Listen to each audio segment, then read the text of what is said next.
PFI पर अमित शाह का एक और सर्जिकल स्ट्राइक हुआ है। मैं इसको कहूंगा सर्जिकल पार्ट 2।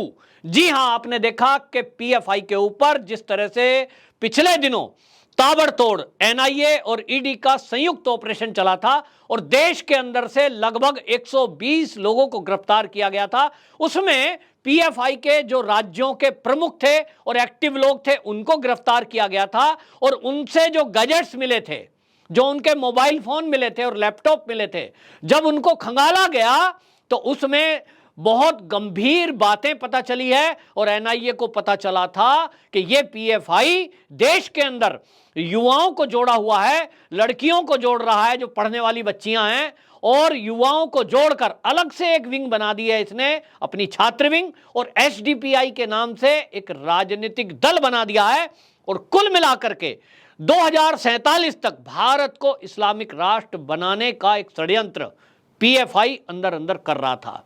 यह भी एनआईए को पता चला कि पीएफआई ने अपना एक गुप्तचर विभाग बना रखा था जिसके पास बहुत उम्दा किस्म के जासूसी के उपकरण उन्होंने दे रखे थे और उनको काम यह था कि आपको आरएसएस और बीजेपी के लीडरों पर निगरानी रखी नहीं है और क्या वो एक्टिविटी कर रहे हैं उसका पता लगाना है, मौका मिलने पर उनका ताकि कत्ल किया जा सके, उनकी एक्टिविटी को पताया लगाया जा सके। और आपने देखा कि पिछले दिनों जिस तरह से बीजेपी और आरएसएस के कार्यकर्ताओं की हत्याएं हुई अलग अलग राज्य में, सवाल ये उठ रहा था कि इनको कैसे पता कि कौन व्यक्ति कब दुकान बंद करके जाएगा, कौन व्यक्ति कब मार्केट जा रहा है, कौन व्यक्ति अकेला है।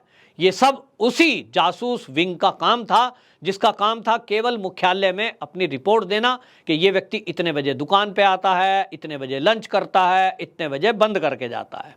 ये सारा काम किया गया और ये सारा नेटवर्क वर्दीधारी अपनी एक फोर्स जिसको छुरा चलाना, तलवार चलाना, लाठी चलाना, बम तक बनाना, ये ट्रेनिंग चल रही थी और ये सब चल रहा था आतंकवादी गिरोह के आईएसआईएस के कहने पर। ये सारा का सारा नेक्सस अब जब एनआईए को पता चला तो जरूरत महसूस हुई कि अभी ऐसे और लोग देश के अंदर हैं जिनकी संख्या हजारों में है कि वो एक्टिव मेंबर के रूप में हैं और देश के लिए खतरा है।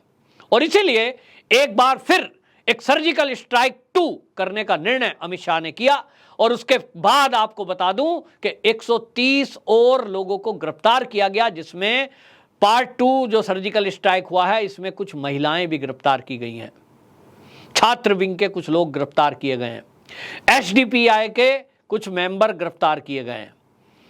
अब इसमें जो गिरफ्तारी हुई है अभी तक 250 लोगों को गिरफ्तार किया जा चुका है, जिसमें उत्तर प्रदेश में 44, कर्नाटक में 80, मध्य प्रदेश में 21 और सबसे ज़्यादा चौंकाने वाली बात दिल्ली से आई है जहां जामिया इस्लामिया से और जो आपका शाहीन बाग है वहां से 32 गिरफ्तारियां हुई हैं। इसको लेकर के दिल्ली में पहले ही प्रशासन अलर्ट था और धारा 144 जामिया और जेएनयू क्षेत्र में लगा दी गई थी और इसके कारण से उत्पात होने से बच गया।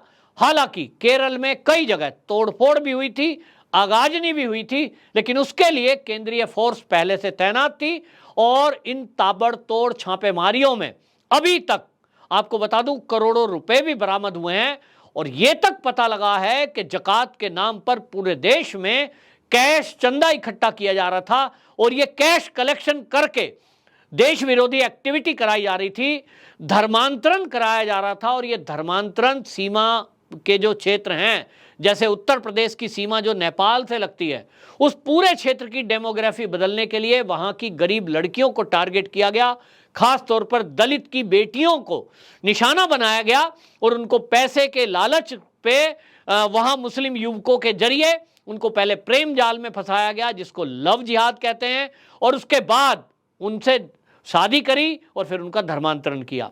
इस तरह की सोची समझी रणनीति के कारण बड़ी संख्या में धर्मांतरण हुआ।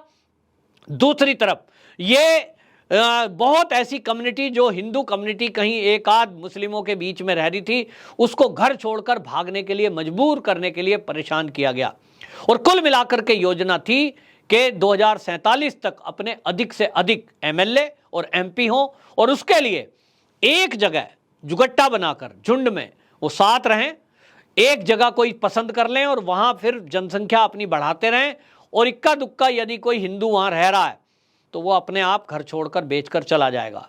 ऐसा भी देखने में आया। और मैं बता दूं आपको कि गाजियाबाद में मेरे खुद के संज्ञान में एक केस ऐसा आया था कि गाजियाबाद के साहिबाबाद में एक कॉलोनी के अंदर 2 गुना रेट दे करके एक हिंदू का मकान खरीद लिया गया।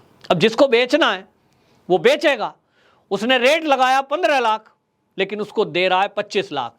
अब 15 लाख कोई दे रहा है एक आम प्रॉपर्टी डीलर और दूसरा दे रहा है 25, तो बेचने वाले को तो फायदा चाहिए, 10 लाख एक्स्ट्रा मिल रहे हैं। उसने 25 लाख में बेच दिया और ये खरीदने वाले हिंदू मोहल्ले में थे। अब पता लग रहा है कि वो पीएफआई ने पीछे से फंडिंग की थी ताकि वहां अपना गढ़ बनाकर और वहां से एक्टिविटी शुरू की जा सके। और उसका नतीजा भी दिख रहा है कि 2 साल के अंदर आसपास के जो मकान वाले थे हिंदू लोग, वो बेचकर जाना शुरू हो चुके हैं। और इस तरह की काम जो हो रहा है ये बहुत खतरनाक हो रहा था। एनआईए का कहना है कि धर्मांतरण, विवाह, लव जिहाद ये बहुत छोटी बात है, इस पर इतनी बड़ी कार्रवाई करने की जरूरत नहीं थी। लेकिन खतरनाक बात यह है कि पाकिस्तान में बैठे हुए आतंकवादी या आईएसआईएस के इशारे पर ये जो ट्रेनिंग चल रही थी आतंकवाद की, ये खतरनाक है। देश के युवाओं को पैसे के लालच में अगर कोई आतंकवादी बना रहा है पैसा देकर, तो ये हमारे देश का नुकसान है। हमारे देश का कोई एक मुस्लिम युवक हो या हिंदू हो, अगर वो आतंकवादी बनता है तो एक तो वो घटा और दूसरा वो अपराधी बन गया, तो या तो पुलिस की गोली से मारा जाएगा या तो खुद अपने कारनामों से मारा जाएगा। और ये देश का नुकसान है, देश के हित में नहीं है। और इसीलिए इस मॉड्यूल को तोड़ना बहुत ज़रूरी था। जो नशे का कारोबार करते हैं, युवाओं में नशा बांटते हैं, वो भी देश के लिए खतरा है। पंजाब में हम देख रहे हैं आए दिन इस तरह की घटना हो रही है। दूसरी तरफ ये इस तरह की घटना बच्चों को बहला फुसला कर, चाहे वो लड़की हो या लड़का, मतलब बच्चियों को पता नहीं होता है कि हिजाब विवाद में उनको कब यूज कर लिया जाएगा। हमने देखा कर्नाटक में हिजाब विवाद हुआ, उसके बाद केरल में हुआ, और उस लड़की को केवल यूज हुआ, 5 लाख का इनाम घोषित कर दिया। उसको तो लगता है 5 लाख रुपए, तुझे आईफोन मिल गया है और तुझे क्या करना है, हिजाब पहन के जाना है, थोड़े बहुत नारे लगाने हैं, मीडिया में बोलना है मैं तो हिजाब पहन के जाना चाहती हूं। जबकि आज हम विदेशों में देख रहे हैं कि हिजाब के विरुद्ध खुद मुस्लिम युवतियां आगे आ रही हैं और वो कह रही हैं हमको आज़ादी चाहिए। खैर ये पर्सनल मैटर है, लेकिन मैं ये केवल बता रहा हूं कि एनआईए के सूत्र कह रहे हैं कि ये जो लोग गिरफ्तार हुए हैं ये इस तरह से आर्टिफिशियल मुद्दा बनाकर लड़के और लड़कियों को, यानी पढ़ने वाले बच्चों को इस्तेमाल करके पैसे के बल पर एक नैरेटिव चलाने का काम कर रहे थे, जिससे कि देश में दंगे कराए जा सकें।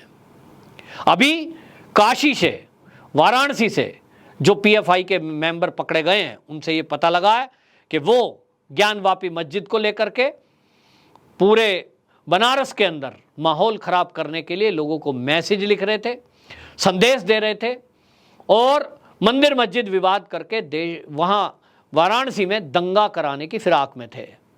अब आप सोचिए कि पूरे देश में किस तरह से माहौल खराब करना और दंगा कराने की एक साजिश चल रही थी। कौन चाहता है कि इस देश में अशांति हो? कौन माँ बाप चाहता है कि उसका बच्चा आतंकवादी बने? कोई नहीं चाहता। कौन चाहता है कि उसका बच्चा नशेड़ी बने? कोई नहीं चाहता। लेकिन देश को नुकसान पहुंचाने वाले लोग इस मंसूबे में लगे हुए हैं कि इस देश के मुसलमानों का अपमान किया जाए। जिस तरह से मैं हमेशा कहता हूं 84 के 80 के दशक में हर सिख को यह देखा जाता था कि कहीं खालिस्तानी तो नहीं है, शक की नज़र से। तो 0.1% लोग थे जिन्होंने उस आतंकी गतिविधियों में भाग लिया था, लेकिन पूरी कम्युनिटी को शक से देखा जाता था। इसी तरह आज इस देश के मुसलमानों में मुट्ठी भर लोग हैं जो कहीं पीएफआई या किसी आईएसआई के इशारे पर कुछ काम कर रहे हैं या करने लगते हैं, लेकिन पूरी कम्युनिटी को टारगेट करना, शक की नज़र से देखना, वो गलत है। और इसीलिए ये ईडी और एनआईए अमित शाह के इशारे पर कार्रवाई कर रही है ताकि ऐसे लोगों की पहचान हो सके और उनको जेल की सलाखों के पीछे डाला जा सके जो हमारे देश के बच्चों का भविष्य खराब करने में लगे हुए हैं। वंदे मातरम।